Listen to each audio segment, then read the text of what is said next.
ऋण से उऋण हो सकते हो, लेकिन माँ बाप के ऋण से कभी उऋण नहीं हो सकते। एक बार एक बच्चा, एक व्यक्ति विदेश में पढ़ करके घर में आया, और जैसे घर में आया अपनी माँ से कहने लगा, माँ तुमने मेरे पीछे जितना धन खर्च किया हो उतना बता दो, उतना धन मैं तुम्हें दे रहा हूं, उसके बाद तुम्हारा हमारा संबंध नहीं रहेगा।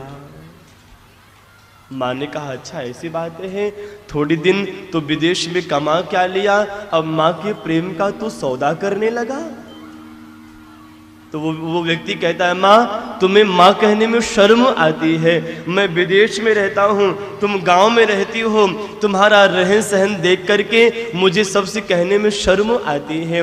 एक कार्य करो, तुमने जितना धन मेरे ऊपर खर्च किया है उतना धन बता दो, मैं तुम्हें दे रहा हूँ, लेकिन उसके बाद तुम्हारा हमारा संबंध नहीं बचेगा। माँ ने कहा, ऐसी बातें हैं तो हिसाब लंबा है, थोड़ा सा समय लगेगा। ठंडी का समय था, कड़क ठंड थी महाराज,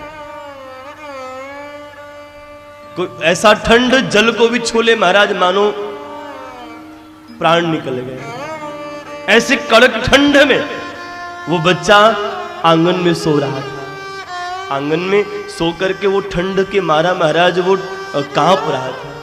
माँ ने जब उसको देखा, माँ ने क्या किया, एक बाल्टी ठंडा पानी लेकर के उसके ऊपर गिरा दिया, उसके बिस्तर पर गिरा दिया। और जैसे ठंड में महाराज उसके बिस्तर पर पानी गिराई, वो बच्चा छनछना गया, तमतमा गया, और तमतमा करके जैसे उठा, माँ को देखा, और ये तुमने क्या किया, ठंड का समय है, तुमने मेरे पूरे बिस्तर को गीला कर दिया, अक्ल नामक चीज नहीं तुम्हारे अंदर, मुझे अब इस घर में नहीं रहना, मैं जा रहा हूं यहां से। वो बच्चा तमतमा गया महाराज, मां पर गुस्सा करने लगा। मां कहती है, रुको रुको, अभी तो सिर्फ एक दिन का हिसाब हुआ है, अभी न जाने कितनी रातों का हिसाब बचा हुआ है।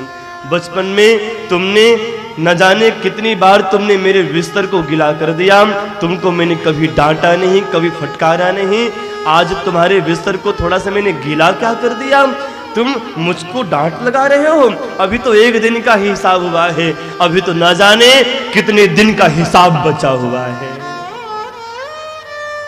भैया जैसे ये शब्द माँ ने कहा, बच्चे की आंख में आंसू भर आए, माँ के चरणों में लेट गया। माँ मैं जान गया, हर प्रेम का मोल हो सकता है, लेकिन माँ बाप के प्रेम का मोल कभी नहीं हो सकता।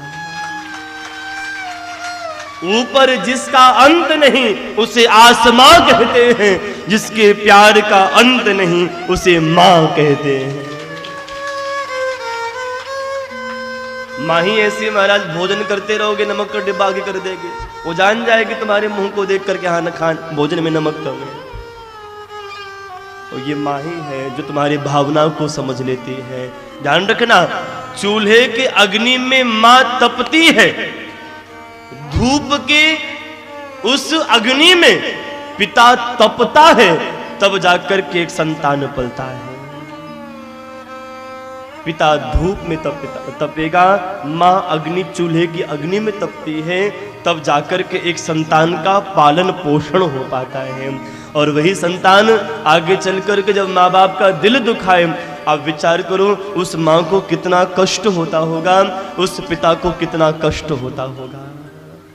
इसलिए भैया हम निवेदन करना चाहेंगे, ये परमात्मा, ये ईश्वर हर घर में नहीं रह सकता, इसीलिए ये परमात्मा हर घर में माँ बाप के रूप में प्रभु विराजमान हो गए। प्रभु ने कहा, तुम माँ बाप की पूजा करो, तुमको इन्हीं के पूजन कर, अगर तुमने अपने माँ बाप का पूजन किया, तुमको माँ बाप के पूजन के फल का पुण्य मैं तुमको दूंगा। क्यों? माँ बाप के पूजन करने का फल तुमको मेरे पूजन करने का फल प्राप्त होगा।